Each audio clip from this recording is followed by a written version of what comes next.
আসসালামু আলাইকুম এভরিওয়ান।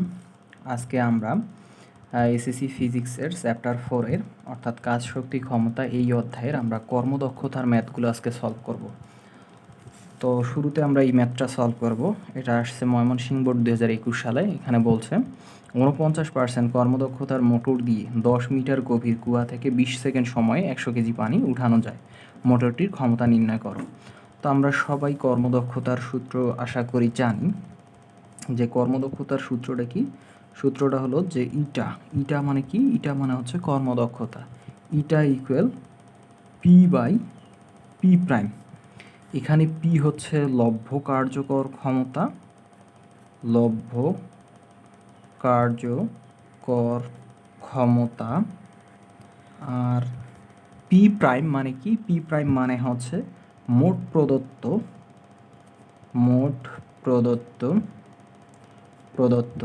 ক্ষমতা, অর্থাৎ যেটা আমার মোটরের গায়ে লেখা থাকে সেটাই হচ্ছে আমার মোট প্রদত্ত ক্ষমতা। তোমরা চাইলে eta equal P output by P input এটাও লিখতে পারো, অথবা eta equal P by P prime এটাও লিখতে পারো। দুটাই লেখা যায়, তবে আমি এটাই লিখে অভ্যস্ত। তো আমরা সলভ করি গ নম্বর ম্যাথটা। এখানে কি বলছে? মোটরটির ক্ষমতা নির্ণয় করতে বলছে। তার মানে মোটরটির যে এই মোট প্রদত্ত ক্ষমতা এটা আমরা নির্ণয় করব। তো আমরা শুরুতে আমরা মোটরের কার্যকর ক্ষমতা নির্ণয় করব, তাহলে আমরা মোট প্রদত্ত ক্ষমতা নির্ণয় করতে পারবো। এখানে এটা কর্মদক্ষতার মান দেয়া আছে, এটা হলো 49%। তো আমরা শুরুতে মোটরের কার্যকর ক্ষমতাটা নির্ণয় করব। তো আমরা জানি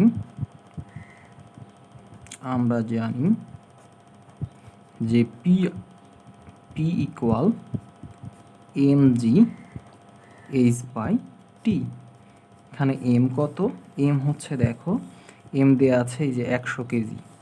এম হচ্ছে আমার 100 কেজি, জি হচ্ছে 9.8 ইন্টু এইচ গভীরতা কত? এই যে 10 মিটার, তাহলে এই যে 10। আচ্ছা, সময় কত? সময় হচ্ছে 20 সেকেন্ড, এই যে 20 সেকেন্ড। তো এটা যদি আমরা হিসাব করি তাহলে আসে 490 ওয়াট। ক্ষমতার একক আমরা জানি ওয়াট। তাহলে আমরা লিখতে পারি যে এবারে আমরা পি প্রাইম অর্থাৎ মোটরের ক্ষমতা নির্ণয় করব। তো আমরা জানি যে ইটা ইকুয়াল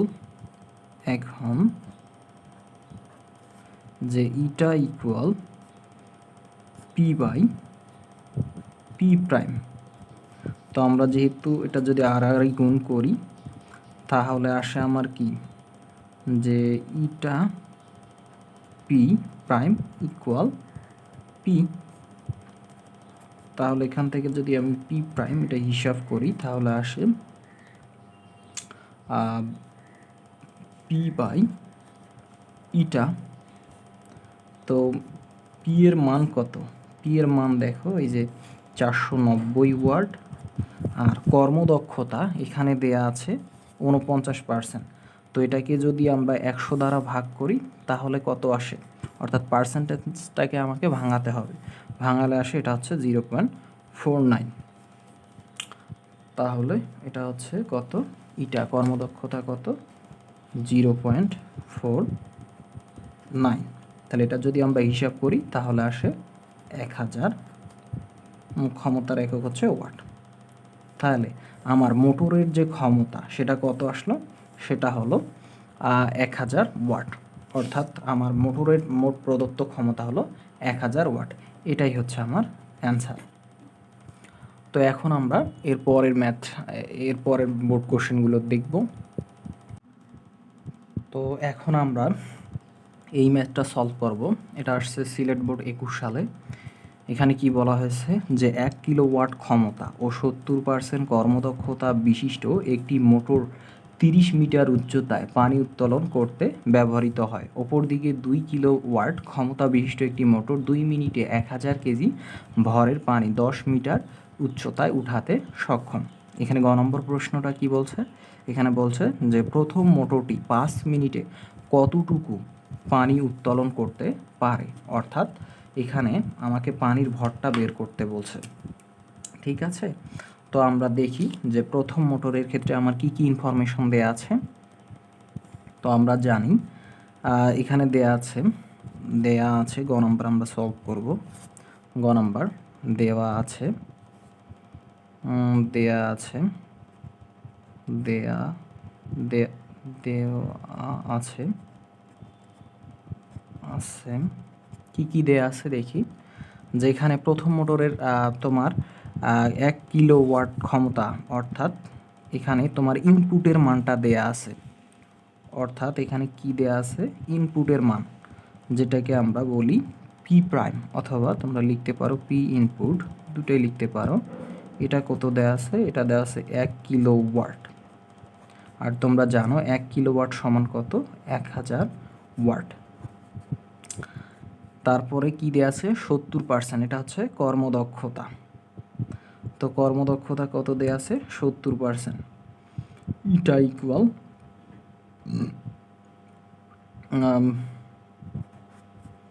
70%।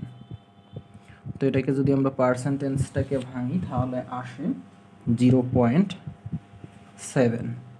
ঠিক আছে। আর কি দেয়া আছে, এইচ দেয়া আছে, অর্থাৎ গভীরতা দেয়া আছে কত, গভীরতা দেয়া আছে 30 মিটার, 30 মিটার। এবং আর কি দেয়া আছে, আর কিছু দেয়া নেই। তাহলে আমরা কি বলছে আমাদের 5 মিনিটে কতটুকু পানি উত্তোলন করতে পারে, অর্থাৎ এম এর মানটা জানতে চেয়েছে। তো আমরা জানি কি, যে আমরা জানি তো এটাকে হিসেব করলে তাহলে ইটা আর পি, তাহলে ইটা আর হচ্ছে এই পি, এই দুটো গুণ পি প্রাইম ইকুয়াল কি থাকে, এদিকে হচ্ছে এম ডিএইচ বাই টি থাকে। তো তোমরা যদি এটা একবারে হিসাব করো তাহলে এম ইকুয়াল যেটা থাকে, এটা আমি একবারে করতেছি, এটা থাকে হচ্ছে এম ইকুয়াল কি থাকবে, যে ইটা পি প্রাইম টি, আর নিচে কি থাকবে, নিচে থাকবে তোমার হচ্ছে জিএইচ, নিচে থাকবে জি এবং এইচ, অর্থাৎ অভিকর্ষজ ত্বরণ আর হচ্ছে উচ্চতা। তাহলে আমরা যদি এটা মান বসাই, যেহেতু আমরা কি বলছে এখানে, যে প্রথম মোটরটি কতটুকু পানি উত্তোলন করতে পারে, তার মানে আমরা কি এটা ইটা 1 ধরে দিতে পারি, অর্থাৎ এগুলো কি ইটা 1। তাহলে আমার এম ইকুয়াল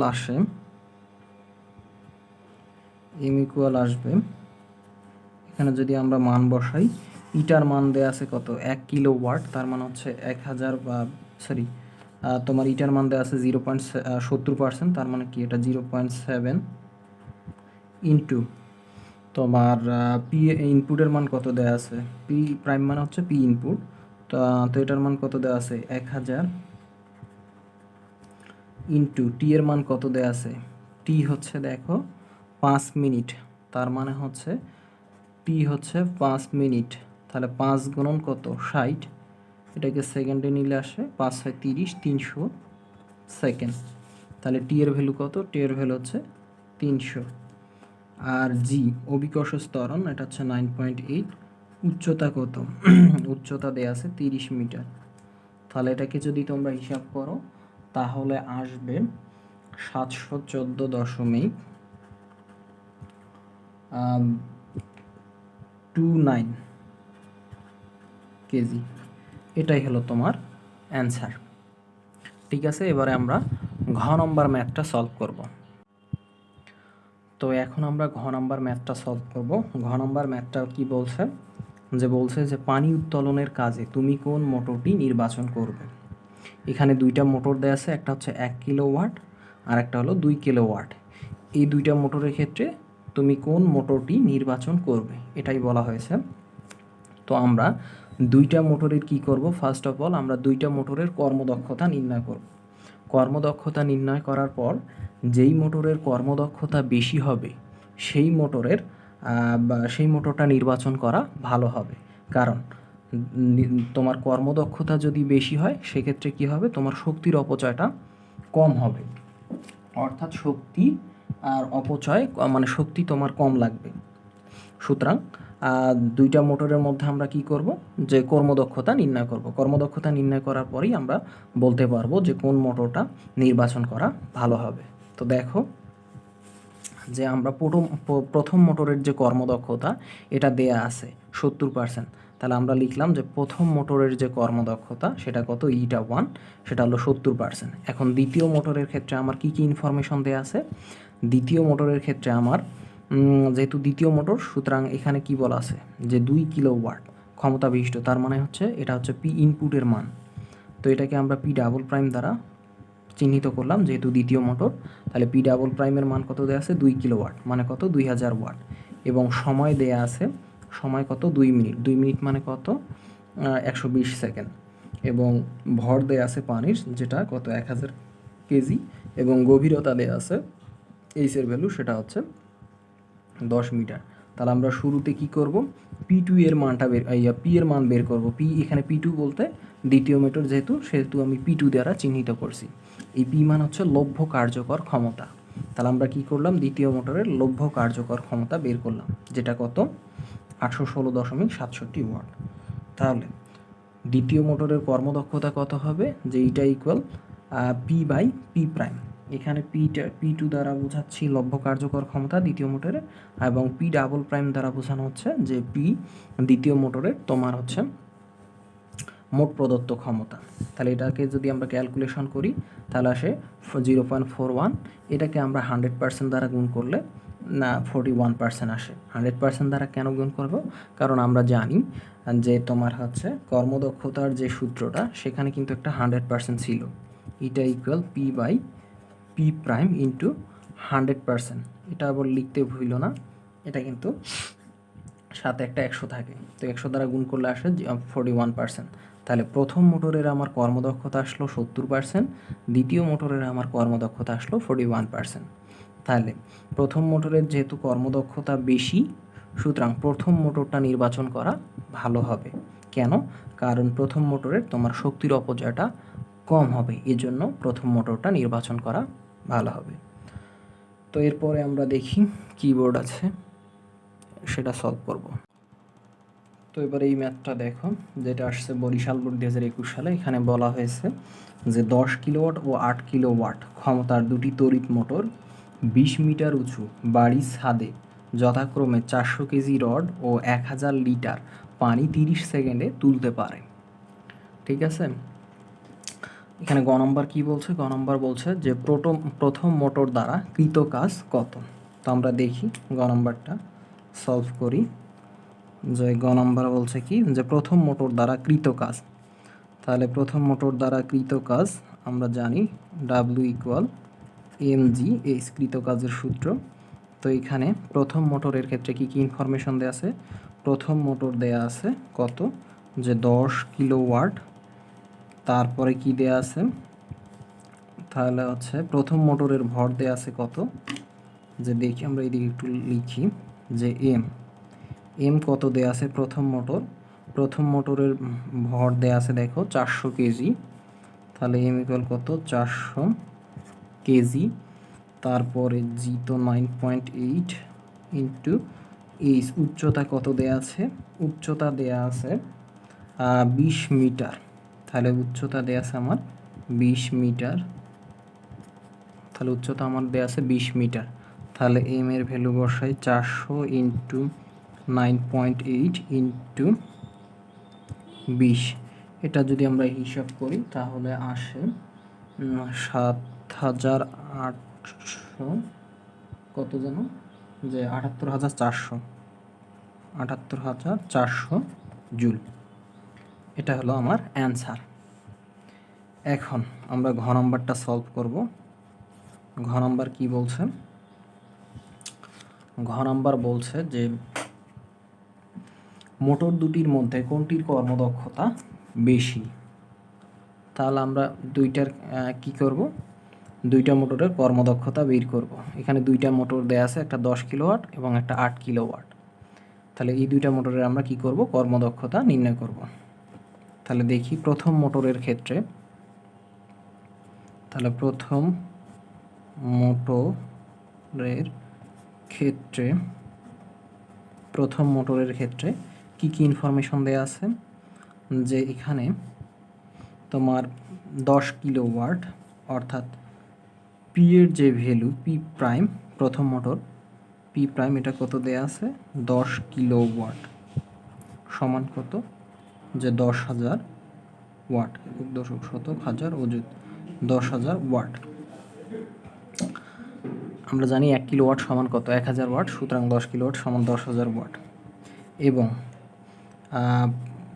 দেয়া আছে কি, যে উচ্চতা দেয়া আছে, প্রথম মোটরের উচ্চতা কত দেয়া আছে,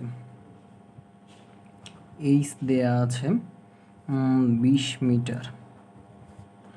আর কি দেয়া আছে, যে প্রথম মোটরের ভর অর্থাৎ M1 এটা কত দেয়া আছে 400 কেজি। তাহলে আমরা কি করব, প্রথমে হচ্ছে পি আউটপুটের মানটা বের করব, অর্থাৎ লভ্য কার্যকর ক্ষমতা এটার ভ্যালুটা আমরা বের করব। তো আমরা দেখি যে আর সময় কত দেয়া আছে, এখানে সময় দেয়া আছে টি ইকুয়াল কত 30 সেকেন্ড। তো আমরা যদি P1 অর্থাৎ প্রথম মোটরের কার্যকর ক্ষমতা এটা যদি বের করতে চাই, তাহলে অতএব P1 সমান কত mgh বাই টি। তাহলে এটা কত আসে, যেখানে M1 তাহলে m এর ভ্যালু কত 400 ইন্টু জি হচ্ছে 9.8 ইন্টু উচ্চতা হচ্ছে কত 20 মিটার ইন্টু টি কত, টি হচ্ছে 30 সেকেন্ড। তাহলে এখানে কত আসে, যে প্রথম মোটরের কার্যকর ক্ষমতা আসে 2600। তাহলে আমার প্রথম মোটরের কর্মদক্ষতা কত আসলো 2613.33 ওয়াট। তাহলে প্রথম মোটরের কর্মদক্ষতা এটা ইকুয়াল কি হবে, যে P1 মানে কি লভ্য কার্যকর ক্ষমতা আর হচ্ছে পি। তাহলে এটা কত আসে দেখি, যে P1 মানে কত, এই যে এটা 2613.33 আর পি প্রাইমের মানটা কত, যে পি প্রাইমের মানটা হলো 10,000 ওয়াট। তাহলে এটা যদি আমরা হিসেব করি তাহলে আসে 0.26। এখানে কিন্তু একটা 100% আছে, এটা দিতে হবে অবশ্যই। তো এটা দিয়ে যদি আমরা হিসাব করি 100% যদি দিই তাহলে আসে এটা 0.26 মানে হচ্ছে তোমার কত 26% আসবে, এটা হলো 26% আসবে। তাহলে প্রথম মোটরের আমরা কর্মদক্ষতা কত পেলাম 26%। তাহলে এবারে আমরা দ্বিতীয় মোটরের যে কর্মদক্ষতা আছে সেটা বের করব, ঠিক আছে। এবারে আমরা দ্বিতীয় মোটরের কর্মদক্ষতা বের করব।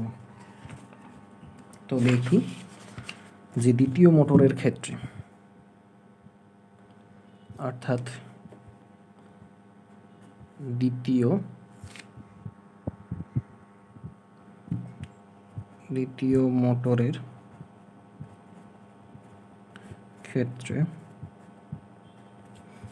মোটরের ক্ষেত্রে কি কি দেয়া আছে, যে পি ডাবল প্রাইম এটা কত দেয়া আছে 8 কিলোওয়াট মানে কত 8,000 ওয়াট। তারপরে আমার উচ্চতা দেয়া আছে কত, উচ্চতা দেয়া আছে 20 মিটার। আমার এম এর মান কত দেয়া আছে, এম দেয়া আছে 1000 লিটার। তো এখানে দেখো এম এর ভ্যালুটা কি দেয়া আছে 1000 লিটার। তো এখানে ভয় পাওয়ার কিছু নেই, এটা লিটার মানেই তোমার কেজি। তাহলে 1000 লিটার মানে হচ্ছে তোমার 1000 কেজি। তো লিটার আর কেজি এটা সেম, তোমার লিটারটাকেই আমরা কেজি লিখতে পারি, কোনো সমস্যা হবে না। এবং টি দেয়া আছে কত, তাহলে এটা হচ্ছে M2। আর টি দেয়া আছে কত, টি দেয়া আছে 30 সেকেন্ড। তাহলে আমরা কি করব, যে P2 অর্থাৎ লভ্য কার্যকর ক্ষমতা বের করব দ্বিতীয় মোটরের। তাহলে আমরা জানি P2 অর্থাৎ লভ্য কার্যকর ক্ষমতা সমান কি জানি আমরা, mgh/t। তাহলে এখানে m2, তাহলে m2 এর মান কত, যে 1000 গুণন 9.8 ইন্টু কত, ইন্টু এইচের ভ্যালু কত, এইচের ভ্যালু হচ্ছে 20 মিটার, আর টি কত, টি হচ্ছে 30 সেকেন্ড। তাহলে এটা যদি আমরা হিসাব করি তাহলে P2 এর ভ্যালু কত আসে, যেটা আসবে 6533.33 ওয়াট এটা আসবে। তাহলে দ্বিতীয় মোটরের কর্মদক্ষতা η2 ইকুয়াল আমরা কি লিখতে পারি, যে P2 মানে লভ্য কার্যকর ক্ষমতা আর P ডাবল প্রাইম ইন্টু এখানে একটা অবশ্যই 100% দিতে হবে। তাহলে এটা যদি আমরা হিসাব করি তাহলে কত আসে, P2 এর ভ্যালু হচ্ছে 6533.33 ইন্টু P ডাবল প্রাইম, এটা কত দেয়া আছে, 8000 ওয়াট, এটা হলো 8000 ওয়াট ইন্টু 100%। তাহলে এটা যদি আমরা হিসাব করি তাহলে এটা আসে 82%, 82। তাহলে আমাদের প্রথম মোটরের কর্মদক্ষতা আসলো 26% এবং দ্বিতীয় মোটরের কর্মদক্ষতা আসলো 82%। তাহলে আমাদের প্রশ্নে কি বলছে, দুটির মধ্যে কোনটির কর্মদক্ষতা বেশি। তাহলে আমাদের কি, যে η2 এটার কর্মদক্ষতা বেশি, এটা হলো আমাদের অ্যান্সার। তো আজকে এই পর্যন্তই। এর পরবর্তীতে আমরা এই অধ্যায়ের বাকি যে কর্মদক্ষতার উপরে বোর্ডে কোশ্চেনগুলো এসেছে সেগুলো সলভ করব।